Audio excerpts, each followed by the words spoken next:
Good ओमन for the entire global community कि ये जंग अब अपने अख्ताम की तरफ जा रही है जिसने मिडल ईस्ट में आग लगा रखी थी। और ये आग जो लगी हुई थी इसकी कॉस्ट क्या थी? फाइनेंशियल और वॉर से रिलेटेड कॉस्ट इसकी billions of dollar per day में अमेरिका इनकर कर रहा था और बिलियंस ऑफ डॉलर लॉसेस में ईरान भी इनकर कर रहा था। इंफ्रास्ट्रक्चरल डैमेजेस थे और इसी के साथ loss of population, that is civilian casualties were a big part of it.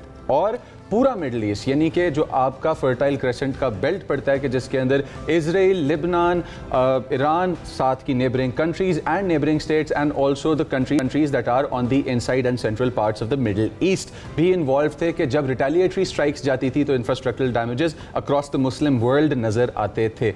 ये जो एक मिक्स फैल रहा था वॉर का, इसका एंड आ जाना जल्द अज जल्द और पूरा टेबल पे एक टॉक्स में ला के बिठा देना जल्द अज जल्द सबके फेवर में था, मुस्लिम वर्ल्ड के फेवर में था, ग्लोबल इकोनॉमी के फेवर में था। As a matter of fact जिसके जॉल्ट्स हमें अमेरिकन ऑयल मार्केट्स तक नजर आए। ऑफ कोर्स उसी में तो सबसे ज़्यादा नजर आए। 3.5 महीने के बाद फाइनली अब हमें अच्छी खबरें मिलना शुरू हुई हैं कि एक दस्तखत की तरफ बढ़ रहा है ये मुआहिदा। आपने बात की कि ये एक ऐसा मामला था जिसने आग लगा कर रखी हुई थी, इसके शोले जो हैं उसकी सेक हमने भी महसूस की है अपनी रोज़मर्रा की ज़िंदगी के अंदर महंगाई के नतीजे में। तो ये हुआ क्यों?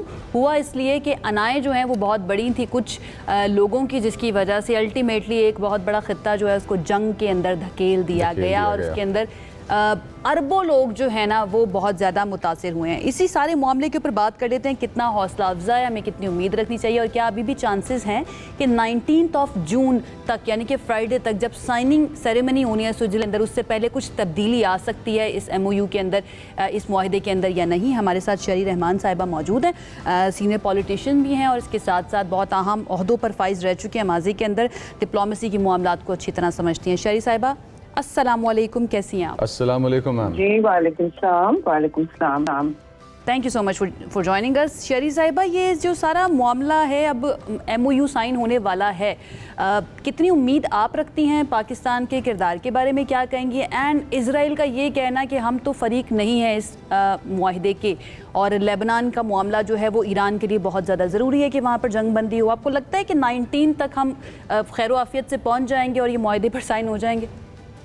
देखिए, खैर आफियत से पहुंचना बिल्कुल एक दूसरी बात है, लेकिन उससे पहले मैं ये जरूर कहूंगी कि सारा मुल्क सताइश का मुस्तहक है, खासतौर से पाकिस्तान की लीडरशिप। आप सोशल मीडिया खोलें तो दुनिया का हर लीडर इस वक्त पाकिस्तान का शुक्रिया अदा कर रहा है। तो आपने अपना किरदार अदा किया और जहाँ तक आगे की पेशरफ्त है, देखिए सबको पता है, कोई इसमें बात ढकी छुपी नहीं है कि इजराइल के स्टेक्स हैं जंग में और एक्सपेंशन में उस पूरे खित्ते में, और उन्होंने एड़ी चोटी का जोर लगाना है कि ये आगे ना बढ़े बात। तो ये दोनों चीजें मद्देनजर रखते हुए पाकिस्तान ने, और ये डील आपको याद है पहले भी रुक चुका था, आपको याद है ना, ये पहले हुआ था अप्रैल में। अच्छा, तो उस वक्त भी पाकिस्तान ने अपनी कोशिशें नहीं छोड़ी और चुपचाप काम होता रहा। तो ये कहते हैं ना कि उम्मीद पर दुनिया कायम है, तो उम्मीद पर बहुत सारे पाकिस्तान की सफारतकारी भी कायम रही है और इंशाल्लाह रहेगी।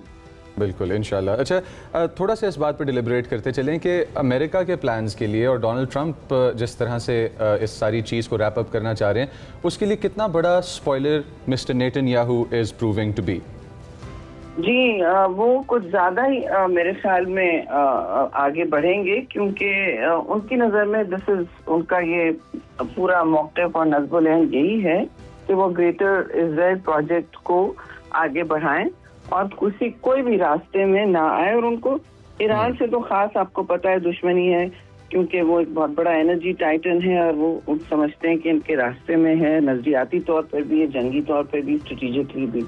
तो उन्होंने हर वो कोशिश कर लेनी है, चाहे वो वाशिंगटन में अपनी लॉबीज को एक्टिवेट करें जो बहुत असर वसूख रखती हैं और बहुत बावसाइल हैं जी, तो उनको वो एक्टिवेट करेंगे। वो हर चीज कोशिश करेंगे कि वाशिंगटन से उनका जो थोड़ा सा रिश्ता ऊंच नीच आई है, उसमें तल्खियां भी आई हैं, आपने सबने सुना होगा, बिल्कुल, वो किसी तरह कम हो और वो फिर वॉशिंगटन की आशीर्वाद के साथ आगे बढ़ सकें अपने इस प्रोजेक्ट में। उनकी पहले कोशिश तो यही होगी। क्योंकि आपको पता है कि ये दे आर नॉट, वो चाह रहे हैं कि ये किसी तरह खत्म हो सारा कुछ मामला। राइट, ईरान के लिए डील ब्रेकर हो सकता है अगर इजराइल बाज ना आया लेबनान में अटैक करने से, या इस वक्त जो कार्रवाइयां कर रहा है, डील ब्रेकर हो सकता है ईरान के लिए? आपने ईरान का रवैया देखा है जी, पूरी इस जंग में वो किसी चीज पर पीछे नहीं हटे हैं, वो भी अपनी एक तब्दील हैसियत लेकर निकले हैं, ये आप सब नोट करेंगे, तो वो पीछे नहीं हटेंगे। तो अगर कोई ऐसी सूरत हाल हुई कि बहुत बड़ी रेड लाइंस बार बार क्रॉस हुई, तो वो तो जाहिर है अपना एक स्ट्रेटेजिक रिव्यू करेंगे, अपना एक पॉलिटिकल रिव्यू भी करेंगे, नजरसानी करेंगे। और उन्होंने कहा है ये उनकी अब रेवोल्यूशनरी लीडरशिप है बहुत सारी, और वो भी जाहिर असर रखते हैं पॉलिसी मेकिंग में। और वैसे भी आपने देखा है ईरान का स्ट्रेटेजिक पोस्चर क्या रहा है पूरी जंग में, क्या क्या उन्होंने सितम नहीं ढाए हैं, मतलब बर्दाश्त किए हैं और जवाबी कार्रवाइयां करते रहे हैं, तो दे डिडंट बैक डाउन। अगर उनके बहुत सारे जो रेड लाइंस हैं वो क्रॉस हुए, या कोई बड़ी रेड लाइन क्रॉस हुई, then they will also, you know, अगर उनको गारंटीज नहीं दी गई कि जी ये हमारे हाथ में नहीं था और हमारी हामी से नहीं हुआ, then they will also respond. Right, बहुत शुक्रिया। नाजुक